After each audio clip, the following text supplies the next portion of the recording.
So this is me, Big E, in post-production. Most of this was recorded with my old mic, which is not as good as this new mic. So the audio quality is not going to be great, and there's going to be some snippets that I had to re-record due to updated lore. Ooh. So just beware. Hello everyone! We are currently in between seasons of the BTC Chronicles, and with this opportunity, I thought I'd try something a little bit new. I've gained a few new fans recently, something which I'm always grateful for. However, one of these fans pointed out something which might be a little bit of a hindrance to gaining new fans: the lore. Now, that's not to say that lore is bad or anything, though to some it might, but we don't like those people. No, I mean, when you're a newcomer with so many engines, different subcategories of engines, and gauges, it can come off with it could be a little bit confusing. And your experience can be something like this. What the fuck's going on here? Encode this shit, newcomers! But that's exactly why I'm going to make this new series, to explain BTC lore in a bit more of a semi-long form slideshow way, so you can understand it a little bit better. And, maybe those diehards might learn a little something or two as well. So, without further ado, let's begin.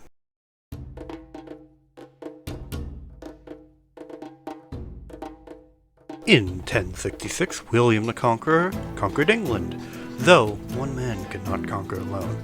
He had help of many, including a certain family. This family, known as the Bogsworth family, would later, over the years, morph into the Bigsworth family. In 1886, one Thomas Bigsworth had a dream.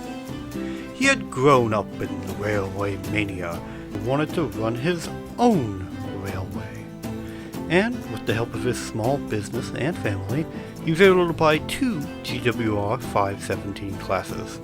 And with a gift from his uncle Frederick, he became in possession of 2 of the last original Brunel broad gauge locomotives. So now, with 4 engines, he put them on a ship and they set off for America. Once the 4 arrived, they did small work for some other railroads before making their way to the not as developed island in Missouri. Or, well, now it's Missouri. Back then, there was a debate between whether it was an actual part of Missouri or Arkansas. Thomas Bigsworth knew nothing of this, and began building his railway on the Missouri side. When asked, he said he thought it was a Missouri island, and that was the nail in the coffin for Arkansas claiming it. The Missouri government thanked Thomas Bigsworth first by naming the island Bigsworth Island, and thus it was forevermore.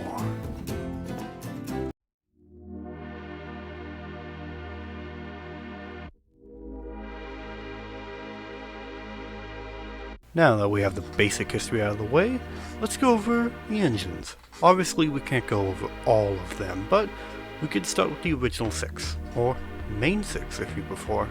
Number S1 Big E was built in 1885 and was one of those 517 classes. Obviously it doesn't really look like that much now, being an Ivet and all, but when you look at the full history, it makes more sense.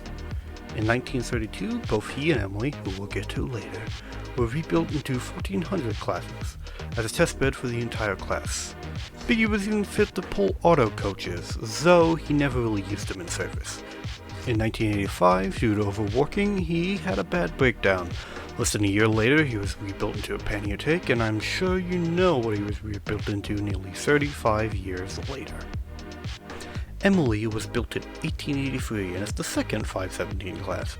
Obviously, both engines have gone down different evolutionary paths, but there was a reason for that.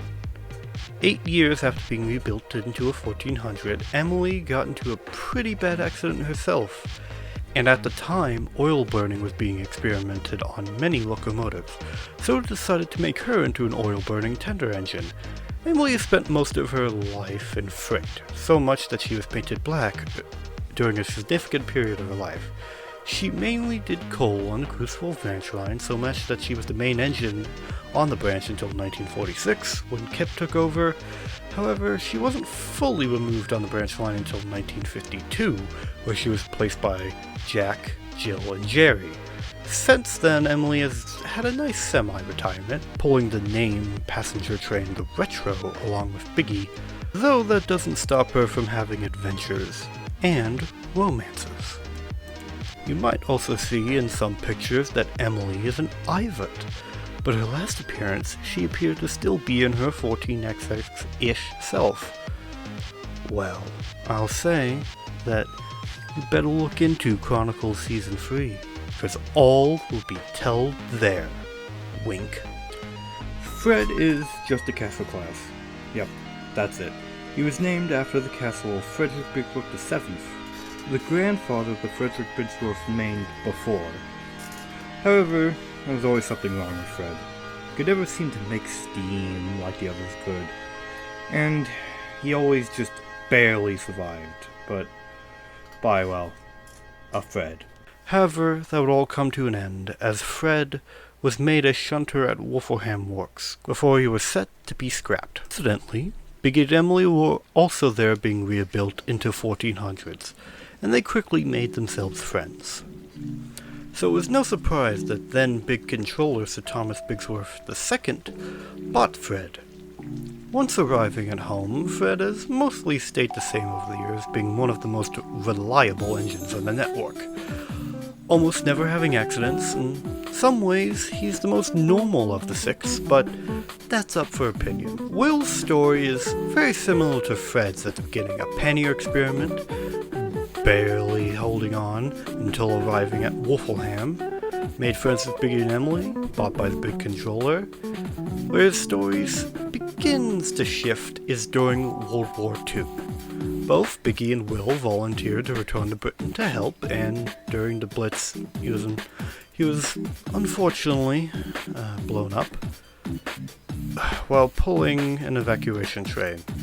He was shipped back to Bigsworth Isle in his mostly destroyed form, and was rebuilt into a garret using some new acquired front and back sections.